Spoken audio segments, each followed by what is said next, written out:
अंदाज़े बयां मेरा बहुत शौक नहीं है, शायद कि उतर जाए तेरे दिल में मेरी बात। यही उमर अबू जहल के दरवाजे पर, कौन? उमर इब्ने खत्ताब। कैसे आए हो? कब बताने आया हूं मैंने कलमा पढ़ लिया उनका। गौर करने वाली बात है, बताने आया हूं उनका कलमा पढ़ लिया गया। हिम्मत हो तो रास्ता रोक के देखो। हजरत उमर हुजूर की बारगाह में आ गए, या रसूल अल्लाह नमाज किधर पढ़नी है? उमर नमाज तो यही पढ़ते। कहा क्यों? का लोगों से छुप के, तादाद कम है ना इसलिए छुप के पढ़ते। तो क्या कहा था जानते हो? कहने लगे या रसूल अल्लाह अब नमाज छुप के नहीं, नमाज खुल के पढ़ी जाएगी, क्योंकि अब हुजूर के कदमों में उमर आ रहा है। सुभान अल्लाह, सुभान अल्लाह। अब हुजूर के कदमों में, हुजूर के कदमों में ऐसा लगता है जैसे ये कहानियां हैं, लेकिन हकीकत है। ये हकीकत है जो हुजूर के गुलामों ने रकम की है। ये तारीख है। हुजूर अब नमाज यहाँ नहीं पढ़ी जानी है, किधर? अब हरम में नमाज होगी, हरम में नमाज होगी। अल्लाह अकबर। उमर तादाद थोड़ी है नहीं या रसूल अल्लाह, उमर आ चुका है। हजरत उमर दरवाजे खटखटा रहे हैं, कुफ्र कांप रहा है, टांगे लरस गई है लोगों की जो बिलाल को कोड़े मारते थे, नबी के चाकने वालों पे सितम करते थे, आज दरवाजे बंद कर रखे हैं। उमर ऐलान कर रहे हैं जिन्हें बच्चे यतीम कराने हैं वो उमर के मुकाबले में आए, जिन्हें बीवों को बेवा कराना है वो उमर के मुकाबले में आए, जिन्हें अपने बच्चों को यतीम कराना है उमर का मुकाबला करे। तारीख गवाह के दरवाजे बंद थे, लेकिन आज तारीख का एक फर्क और पलट। जब उमर दरवाजे खटखटा रहे थे, उसी एक गली के अंदर एक बच्चे एक औरत की निगाह उठी, देखती क्या है सामने से उमर आ रहे हैं, आवाज देख के कहती है उमर मुझे पहचाना। अल्लाह अकबर इतना कहना था। हजरत उमर जो कुफ्र को चैलेंज कर रहे थे, जब बड़े बड़े बहादुरों के माथे का पसीना बन गए थे, जैसी आपकी निगाह उठी है खातून को देखा है, उमर के माथे पे पसीना, उमर के होंठ कांप जाते हैं। कौन ये खातून है? कोई बहादुर खातून है, जंगजू खातून है। तारीख में इस खातून का नाम हजरत सुमैया बताया जाता है, हजरत जुनैरा बताया जाता है। कौन जुनैरा है? अल्लाह अकबर, यही जुनैरा है। कहती उमर बता तो सही, एक दिन वो था मेरा मालिक मुझे मार रहा था, तब तू आया था और तूने कहा था क्या बात है? तो उसने कहा था ये हुजूर का दामन नहीं छोड़ रखी है। तब तूने कोड़े मारे थे, मार मार के थक गया था, लेकिन मुझसे ये नाम न छुड़ा सका था। अब बता तो उमर तुझे क्या हो गया है जिस नाम के लिए तू मुझे मार रहा था, आज उस नाम की तू दुहाई दे रहा है? क्या हुआ है? हजरत उमर ने कहा था खातून चुप हो जा, उस वक्त तक मैंने नहीं देखा था, अब देख आया हूँ। और देखने का नशा ये है कि जुल्फ देखी है कि नजरों ने घटा देखी है, लुट गया जिसने मोहम्मद की अता देखी। नाराए तकबीर, नाराए रिसालत। हजरत अल्लामा मौलाना मुफ्ती हम्माद रजा साहिब किबला। नाराए तकबीर, नाराए रिसालत, अजमत मुस्तफ़ा कॉन्फ्रेंस। यार जमींदार होना अपनी जगह, अमीर होना अपनी जगह, मोहम्मद का गुलाम होना अपनी जगह, हुजूर का गुलाम होना सबसे बड़ी बात है। हाँ, वरना अगर दौलत की तारीख बताऊं तो किस किस पे दौलत न थी, मगर याद रखना हुजूर का दामन सिर्फ नसीब वालों को मिलता है। बेशक बेशक, सुभान अल्लाह, नसीब वालों को मिलता है। हजरत मैं फख्र से कहता हूँ, फख्र से कहता हूँ, बुरा ना मानिएगा जी। कुछ लोग अगर वकील हैं तो उस वक्त तक रोटी नहीं मिलती जब तक झूठ को सच, सच को झूठ साबित न कर दे जी। हाँ, दीवान जी हैं तो उस वक्त तक रोटी हलक से नहीं उतरती जब तक किसी गरीब का खून अपने पैसों के जरिए, कलम के जरिए उसके खून को पसीने में बदल के नोच के न निचोड़ के न पी ले। बहुत गौर से मेरी बात सुनना जी जी। मगर हमें अपने किस्मत पे नाज है, हमें उस वक्त तक रोटी नहीं मिलती जब तक मदीने वाले की बातें नहीं कर लेते। ये अपना अपना नसीब है यार, अपना अपना नसीब है। खाते हैं तेरे दर का, पीते हैं तेरे दर का, पानी है तेरा पानी, दाना है तेरा दाना, सुभान, जोर से दाना है तेरा दाना, दाना। हम तो खाते ही हुजूर का है, खाते ही हुजूर का है। अल्लाह अकबर। बहुत गौर से मेरी बात सुनना, जमींदारी अपनी जगह, यही उम्र है, यही उम्र है। जिनको अपने ऊंट का पता नहीं चलता था, मिंबर पे बैठे। हुजूर की गुलामी क्या मिली, जब तक बिके न थे तो कोई पूछता न था, तुमने खरीद कर हमें अनमोल कर दिया। बेशक बेशक। हुजूर की गुलामी मिल गई। और एक बात और बता दूं, हुजूर के इश्क के लिए जुब्बा व दस्तार शर्त नहीं है। यह जरूरी नहीं है जो इमाम हो उसी के सीने में हुजूर का इश्क उतरे, जो अल्लामा हो उसी के सीने में हुजूर का इश्क उतरे। हुजूर का इश्क है, रब करम कर दे तो पत्थरों के जिगर में उतार देता है। वाह सुभान अल्लाह। हुजूर का जिक्र है, रब करम कर दे तो पत्थरों के जिगर में उतार देता है। ये जरूरी नहीं। मैं अक्सर कहता हूँ मिंबर वालों, कभी नीचे वालों को गाली मत देना, कभी सुनने वालों को बुरा मत कहना। हम नहीं जानते इतनी बड़ी तादाद में क्या पता कौन ऐसा बैठा हो, जब दुनिया सो जाती हो वो रो के रात को अपने रब को मनाता। जानता है किसी को कोई नहीं जानता। जब दुनिया सो जाए तो किसके कनेक्शन दिल के खुदा से जुड़ते हो। कभी घमंड ना करना। अगर मस्जिद जाते हो तो सजदों पे घमंड नहीं, ज़कात देते हो तो अपनी खैरात पे घमंड नहीं, अगर नेक काम करते हो तो नेकी पे घमंड नहीं। कभी मत इतराना। तुम नहीं जानते रात में कितने ऐसे हैं जो छुप के इतनी बड़ी नेकी करते हो जो हमारे ख्याल में भी नहीं आती। और एक बात याद रखना, रब बड़ा करीब है, बड़ा करीम है। इतना करीम है, इतना करीम है कि अगर वो चाहे तो कुत्ते को पानी पिलाने वाली एक फाहिशा को जन्नत दे देता है। मगर तेरे दिल की क्या जो सोच है, तेरे दिल में क्या गुजर रहा है, वो बेहतर होना चाहिए, वो बेहतर होना चाहिए। यही उम्र है, गौर से सुनना। ऊंट नहीं मिलता था, हुजूर के गुलाम हो गए, मिंबर पे बैठे आवाज देके कहते इस्लाम की फौज लड़ रही है कई मील फासलों पर, महीनों की मसाफत थी। हजरत उमर कहते थे या सारी अल जबल, सारिया पहाड़ पकड़ो, अगर पहाड़ पर न चढ़े तो हार जाओगे। लोग सन्नाटे में, उमर किससे बात कर रहे हैं, उमर किससे बात कर रहे हैं। मिंबर से उतर गए, कोई बात नहीं, आई गई बात हो गई। 1 महीने के बाद लश्कर पलट के आया। कितने दिन के बाद? सारे बोले कितने दिन के बाद? 1 महीने के बाद पलट करके आया। लोगों ने कहा करम है रब का और एहसान है उमर का। कहा क्या कह रहे हो? कहा हाँ हम तो जंग हार जाते, वो तो उमर ने आवाज दे दी। कहा कब? महीना हो गया। उमर ने कहा था या सारी अल जबल, सारिया पहाड़ पकड़ो। कहा उमर ने यहां से कहा, हमें ऐसा लग रहा था हमारे कान के पास उमर बोल रहे। लोगों में चर्चे हो गए, अरे उमर मिंबर पे बैठ के मीलों दूर महीनों की मसाफत तक का देख ले रहे, देख नहीं बल्कि आवाज भी पहुंचा दे रहे। बात चलते चलते मक्का शरीफ आ गई। मक्का शरीफ में आपका एक दोस्त था जो अभी हालत कुफ्र में था। उसको पता चला कि उमर यार इतना बढ़ गया है कि यहाँ बैठे बैठे वो मीलों की मसाफत तक का देख लेता है, कई मील दूर अपनी आवाज पहुंचा देता है। मक्के से सफर करके मदीना शरीफ आया। आने के बाद का लोगों उमर कहाँ है, उमर कहाँ है? किसी ने कहा लहजा संभाल के बात कर, वो अमीरुल मोमिनीन है, ज़बान संभाल के बात कर, इस वक्त का बादशाह है उमर, आधी दुनिया का हुक्मरान है उमर। उसने कहा तुम्हारे लिए हुक्मरान होगा, मेरा तो यार लगता है, बचपन का साथी है, किधर मिलेगा उमर? कहा जाओ मस्जिद नबी चले जाओ। जब वो गया उमर, हजरत उमर मस्जिद से निकल रखे थे, उसने गले में हाथ डाला, कहने लगा यार उमर बता तो सही, कल भी तू था आज भी तू है, कल तेरा ऊंट गुम जाता था तो हम तलाश करके लाते थे, आज भी तू उमर है, यहाँ बैठे बैठे सुना के कई मील दूर तक का देख लेता है। आपने कहा तूने सच ही सुना है। उसने कहा था उमर बता तो सही, पहले भी तू था आज भी तू है, पहले तुझे नहीं दिखाई देता था, अब क्या बात है कि मीलों दूर का देख लेता है। उमर ने कहा था अरे सुन, जब तक तेरे यार थे कुछ नहीं देखते थे, जब से इनके यार हो गए ज़माना देख ले। सुभान अल्लाह। नारे तकबीर, नारे रिसालत, उलमाए अहले सुन्नत। यही उमर है, बदलो अपने आप को यार, यही उमर है। आधी दुनिया का बादशाह मकाम तहामा में पहुंचे, खड़े होकर रोने लगे, खड़े होकर रोने लगे। कौन रो रहा? आधी दुनिया का बादशाह।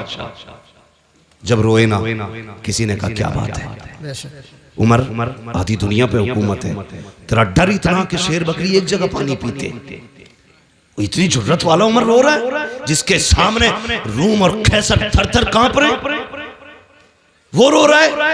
कहने लगे हाँ इस जमीन को देख के मुझे कुछ याद आ रहा है, कहा क्या? कहा एक दिन मैं इस जमीन पे अपने बाप के साथ आया था और 5 ऊंट मेरे बाप ने मेरे हाथ में दिए थे। कहा था इन्हें लाइन में लगा। कहते मैं 5 ऊंटों को लाइन में नहीं लगा पा रहा था। एक को आगे करता था, दूसरा पीछे हो जाता था, उसे आगे करता, तीसरा पीछे हो जाता। कहा 5 ऊंट एक लाइन में नहीं लग रहे थे। कहने लगे कल भी उम्र था, आज भी उम्र है। कल 5 ऊंट लाइन में नहीं थे, आज आधी दुनिया उम्र ने लाइन में खड़ा कर दिया। कर रो क्यों रहे? कहने लगे मेरी कोई औकात ना थी, जो कुछ भी औकात मिली है ना ये हुजूर के नालैन के सदके में मिली। किस चीज पे घमंड है हमें? जमीन, ये दौलत, ये जायदाद क्या है? ये कुछ भी नहीं। खुद सोचो, जाओ अपनी हवेली पे जाके देखना। अगर पुराने जमींदार हो ना तो कभी अपने दरवाजे पर निशान देखना कितनी तख्तियां बदल गई हैं।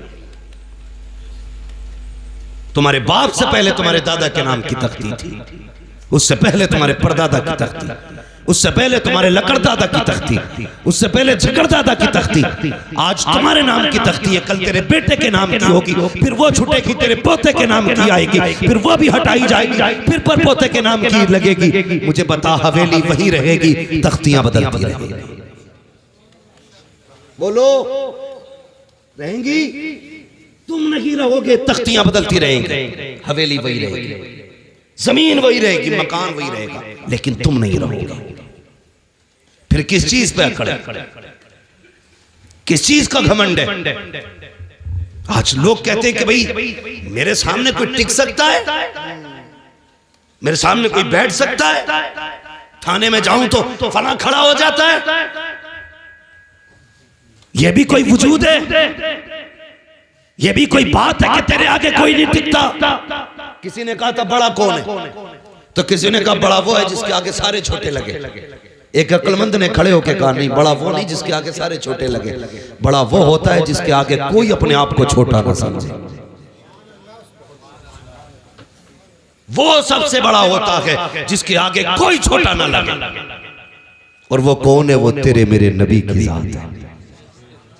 हाँ, वरना हकीकत तो ये थी तेरे आगे यूं है तबे लचे फुसहा अरब के बड़े बड़े, कोई यूं के मुंह में ज़बान नहीं बल्कि जिस्म में जान। अगर वो बोलने पे आ जाए तो बड़े बड़े अच्छे गूंगे नजर आते हैं।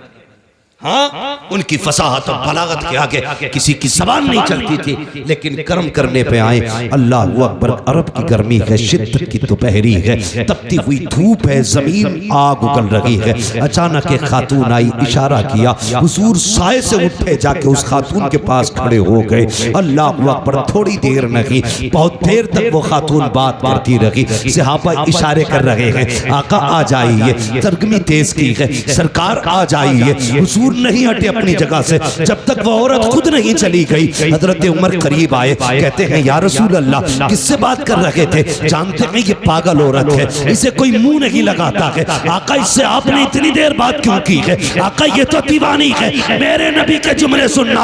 आका ने कहा था उमर, जिससे कोई बात नहीं करता उससे बात करने के लिए मोहम्मद दुनिया में आया। सुभान अल्लाह, सुभान अल्लाह। आज तू कहता तेरे आगे कोई नहीं टिकता।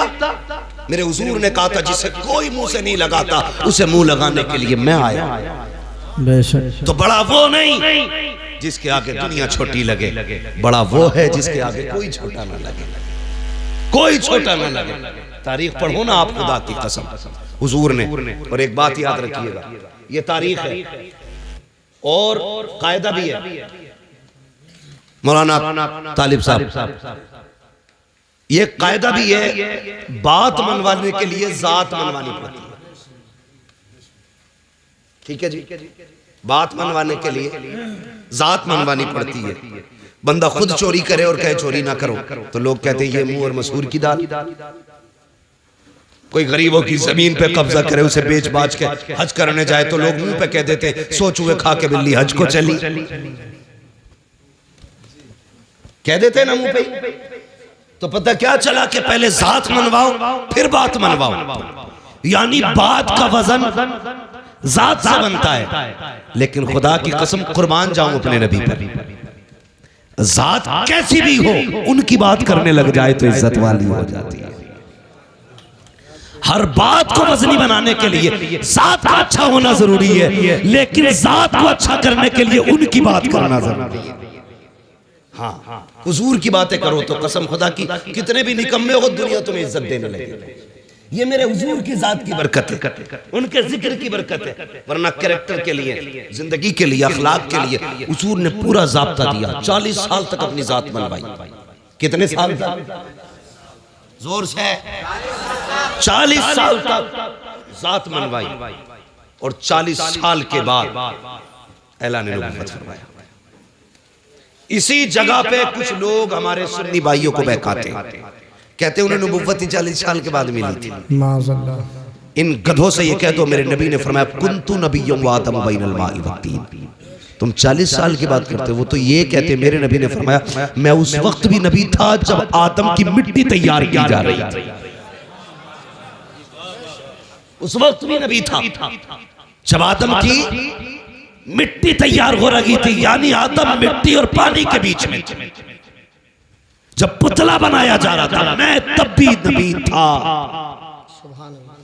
है बेवकूफ बनाते हैं, ये रोने वाली बात नहीं है। मुझे नहीं मालूम कौन किस अकीदे से बैठा है, लेकिन दिल दुखता है यार। सारी उम्मतें अपने नबी की तारीफ करने पे लगी है, एक हम हैं कि मीटर लिए घूम रहे हैं। हुजूर को ये आता, ये नहीं आता, ये आता, ये नहीं आता। शर्म आनी चाहिए। रब ने क्या कहा कुरान में? फरमाया वअल्लमा का मालम तकुन तालम, महबूब जो तुझे नहीं आता था वो हमने सिखा दिया। अब कमी क्या रह गई? इसी पे मोहर आला हज़रत ने लगाई और ये कहा और कोई गैब क्या तुमसे निगाह हो भला, जब ना खुदा ही छुपा तुम पे करोड़ों। सुभान अल्लाह, सुभान अल्लाह। हैं? आग लगे ऐसे लोगों को जो उम्मत को इस फितने में डाल रहे। हुजूर को ये आता था, ये नहीं आता था। हुजूर इसकी शफाअत करेंगे, उसकी नहीं करेंगे। हाँ, यहां तक लिख दिया बदमाशों ने कि माज़अल्लाह नबी अपनी बेटी भी नहीं बचा सकते। गैरत नहीं आती। जाओ किसी ईसाई से जाके कहो कि तुम्हारे ईसा मुर्दे को जिंदा नहीं कर सकते, तुम जिंदा बच के नहीं आ सकते हो। हाँ, जाओ जाके किसी भी ईसाई से कहना कि तुम्हारे नबी में ये नहीं था, वो नहीं था, टुकड़े करके भेजेगा। और तू हमारी मस्जिद में बैठ के हमारे सामने कहे माज़अल्लाह नबी को ये नहीं आता था, वो नहीं आता था, और हमारी कौम इस जमात में रिश्ते करे, उनकी बेटियां ले, उनको बेटियां दे। गैरत आनी चाहिए। याद रखिएगा डॉक्टर इकबाल ने जिम्मेदारी के साथ एक बात कहती थी और कहा था कि मोहम्मद से वफा तूने तो हम तेरे। वाह सुभान अल्लाह। कि मोहम्मद से वफा तूने तो हम तेरे हैं, ये जहां चीज है क्या लो हो कलम तेरे। सुभान अल्लाह। बेशक अभी आप ये शेर सुना और तुम पर मेरे आका की इनायत न सही। नजदियों कलमा पढ़ाने का भी एहसान गया है। हुजूर आए, कसम खुदा की औकात कुछ नहीं थी, हमारी औकात कुछ नहीं थी अगर हुजूर ना होते तो कुछ भी नहीं थी।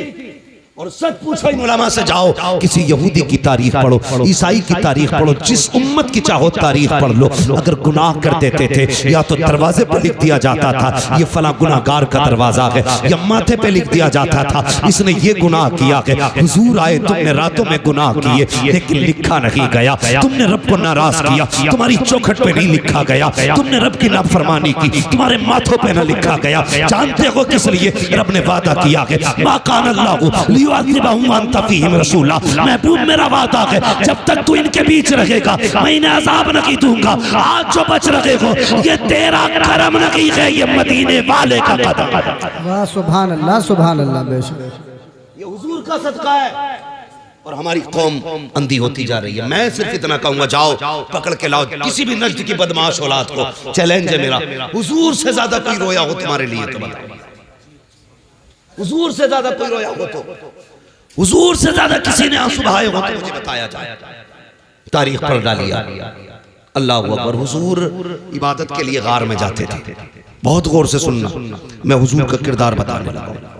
गार में जाते थे, पहली बार जिब्रील आए हुजूर के पास। जब पहली वही नाजिल हुई ना, और जिब्रील ने आके कहा था इक़रा, महबूब पढ़ो पढ़ो।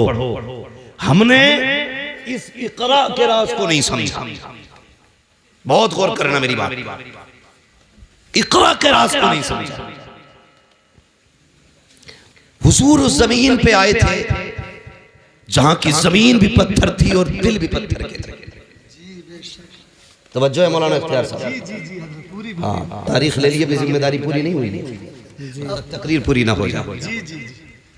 इकरा का मतलब समझिए, हुजूर जिस जमीन पे आए वो जमीन बोलो पत्थर की थी। लोगों के दिल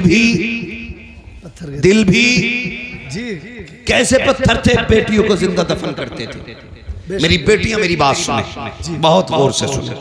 आज एक फितना बड़ी तेजी से चल रहा है, इर्तिदाद का फितना।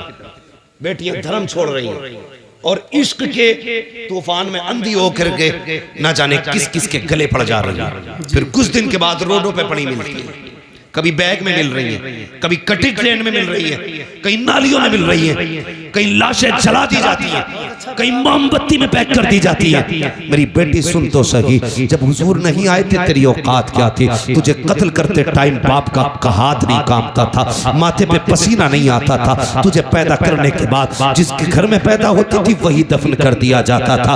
आज दुनिया तालीम गाती है, जिसके तालीम के चर्चे हैं। अगर उस मुल्क की बात की जाए तो उस मुल्क की बरतानिया की अपनी हकीकत ये थी कि किसी कमजोर को जीने का अधिकार नहीं था। अगर कोई बच्चा कमजोर पैदा होता तो गवर्नमेंट का हुक्म ये था कि सगी माँ बच्चे को लेकर के जाती, पहाड़ से नीचे फेंक दिया करती थी, बच्चा मर जाया करता था। मजबूत बच्चा होता तो उस बच्चे को जीने का अधिकार था। सोच तो सकी, न बेटी जिंदा रह सकती थी न कमजोर जिंदा रह सकता था। इसी बरतानिया की तारीख है। एक माँ को खुदा ने बेटे से नवाजा, जब उसकी गोद में बच्चा आया, बड़ा कमजोर बच्चा था। हुकूमत का पैगाम आ गया कि बच्चा जिंदा नहीं रह सकता, अगर कमजोर रहेगा मुल्क की कमजोरी का सबब बनेगा। जा इसे जाकर के पहाड़ से फेंक दे। माँ होती है यार, अगर काना बेटा हो तब भी माँ के लिए चांद होता है, काला बेटा हो माँ के लिए सूरज होता है, अपाहिज बेटा हो माँ के जिगर का टुकड़ा होता है। माँ को औलाद बड़ी प्यारी होती है। हुक्म आया है हुकूमत का, बेटे को पहाड़ से जाके फेंको। माँ ने बेटे को सीने से लगाया, पहाड़ की चोटी पर गई, जाके नीचे को झांक के देखा,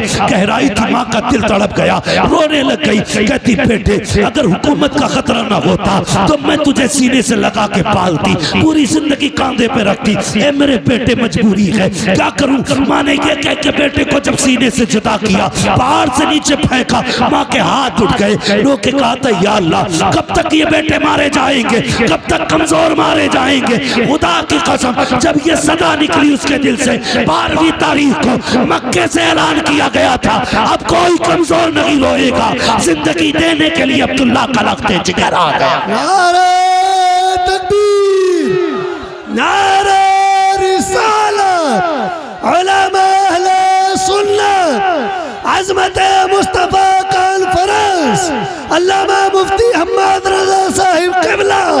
नारे तकबीर, सरज़मीन सीलपुर, नौजवान आले सीलपुर। बहुत खूब हज़रत, वाह वाह वाह। कोई औकात नहीं थी, सिर्फ मुसलमानों पे नहीं पूरी इंसानियत पे कर्म किया है मेरे नबी ने। ये जो डिबेट में बैठ करके ना पीला जुब्बा पहन के बकवास करते, सामने आ कसम खुदा की हुजूर की सीरत पर यही कहता उठेगा मैं मुजरिम हूँ आका मुझे साथ ले लो, कि रास्ते में है जा बजा थाने। खुदा की कसम हमारा नबी वो है जिसने सर झुकाना नहीं सिखाया, जिसने सर उठाना सिखाया। सर उठाना सिखाया है। कमजोरों को जिंदगी हुजूर की वजह से मिली। ये बरतानिया की तारीख है। फिर अरब की तारीख आप देखें, बाप बेटी को कत्ल कर देता। एक दिन ना हुजूर बैठे, बहुत गौर से सुनो जी हज़रत, तवज्जो है सारे लोगों को। अभी थके तो नहीं है पीछे वाले लोग? नहीं थके, अल्लाह सलामत रखे। और हुजूर का जिक्र है, हुजूर का जिक्र है। वो कहा था किसी ने नात खानी मौत भी हमसे छुड़ा सकती न की, कब्र में भी मुस्तफा के गीत गाते जाए। बेशक बेशक बेशक। हाँ, कब्र में भी मुस्तफा के गीत गाते रहे। ये थी बरतानिया की तारीख। अब देखें आप अरब की तारीख, हुजूर की बारगाह। एक सहाबी, बेटियां मेरी बात बहुत गौर से सुनो, जब सर से दुपट्टा उतरने लगे ना तो ये बात याद रखना। जब जी चाहे ना दुनिया के फैशन में डूबने का, तब ये बात याद रखना। सुहाबी हुजूर के, हुजूर आके हुजूर के कदमों में बैठे। नाम है दहिया कल्बी। कहते हैं या रसूल अल्लाह, अभी ईमान नहीं लाई। कहते हैं बड़ा गुनाह किया मैंने जिंदगी में, क्या मैं बख्शा जाऊंगा? तो हुजूर ने फरमाया दाहिया तौबा कर ले, बख्शवाना मेरा काम है। हजरत दाहिया कल्बी ने अपने कुफ्र से तौबा की और इस्लाम के दामन में आए। जैसे दामन में आए ना, फिर हिचकी भर के रोने लगे। बहुत गौर से बात सुनिएगा जी, हिचकी भर के रोने लगे। हुजूर ने फरमाया दाहिया अब क्या हुआ? कहते हुजूर हाँ गुनाह बहुत बड़ा है, लगता नहीं बख्शा जाऊंगा। जिब्रील आ गया, महबूब दाहिया कल्बी से कह दो अगर इसने तौबा कर ली ना तो अल्लाह पिछले सारे माफ कर देगा। तो हुजूर फरमाने लगे दाहिया, अल्लाह कहता है जिसने पिछले से तौबा कर ली मैं आइंदा उसको नहीं दिखाऊंगा। कहते हुजूर गुनाह ही बहुत बड़ा है। हुजूर ने फरमाया बताओ क्या गुनाह? कहते हुजूर मैंने ना अपने कबीले की 70 बच्चियों को जिंदा दरगोर किया था। कितनी? 70। जोर से कितनी?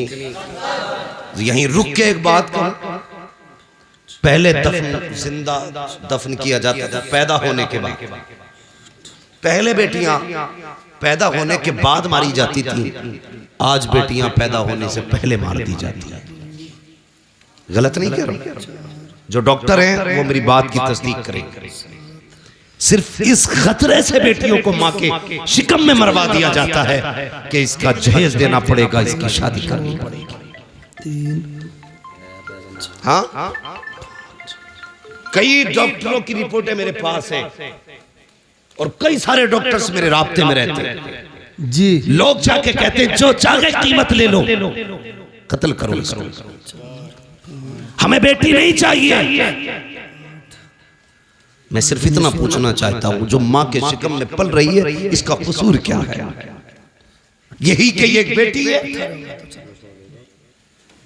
इसकी इतनी गलती है कि ये बेटा ना बन सकी। तुम अपने रब की तखलीक से लड़ रहे हो और उसके फैसलों से टकराना तुम्हें बर्बादी से नहीं बचा सकता कोई जी।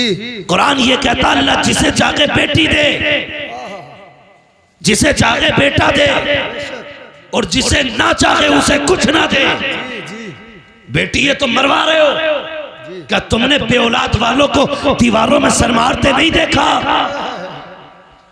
किस मजार पे नहीं गए? अल्लाह एक औलाद दे दे, बेटा ना सही बेटी दे दे। भीख मांगते देखा है मैंने लोगों को, जब उन्हें देखता हूँ तो हैरत होती है। मैंने के एक ये है जिन्हें कुछ नहीं मिला तो तड़प रहे हैं, एक वो है जो बेटियों को माँ के शिकम में मार देते हैं। तुझे क्या लगता है जिस बेटी को तूने माँ के शिकम में मारा उसको कोई नहीं जानता था? कई बार तो ऐसा हुआ जब बच्चियां माँ के शिकम में बड़ी हो जाती हैं, दवाओं से नहीं मारी जा सकती, उनको काट काट के जिस्म से निकाला जाता है। वो बता तो सही, तेरे पैर में कांटा लग जाए तेरी आंख निकल जाती है, नाखून काटते वक्त ब्लेड लग जाए तेरी चीख निकल जाती है, पैर में शीशा लग जाए लंगड़ा के चलता है, इतने से जख्म से तेरे होश उड़ जाते हैं। बता तो सही, जिस बेटी की माँ के शिकम के अंदर पैर काटे जाते होंगे उस बेटी पे क्या गुजरती होगी? जिसके आज़ा के टुकड़े किए जाते होंगे उस पे क्या गुजरती होगी? और यार तेरे पास जबान है, तू चीख के कहता है, ठोकर लगे तो कहता हाय माँ, कांटा लगे तो कहता हाय माँ, दर्द हो तो कहता है हाय माँ। बता तो सकी, वो बेटी जो शिकम के अंदर है जिसको काटा जा रहा है वो किसे पुकारेगी, किसको आवाज देगी? तो याद रख, उसे कोई सुने ना सुने लेकिन खुदा की कुदरत सुन रही है, खुदा की रहमत देख रही है। अगर तेरी वजह से कोई बेटी पेट में मारी गई, अल्लाह उस वक्त तक जन्नत नहीं देगा जब तक उसकी एक एक आंख की कीमत न ले लेगा। और याद रख, मैं इसलिए कहता हूँ आज ले उनकी पनाह, आज मदद मांग उनसे, कल न मानेंगे कयामत में आकर मानेंगे। सुभान अल्लाह, सुभान अल्लाह, सुभान अल्लाह। बहुत खूब हज़रत।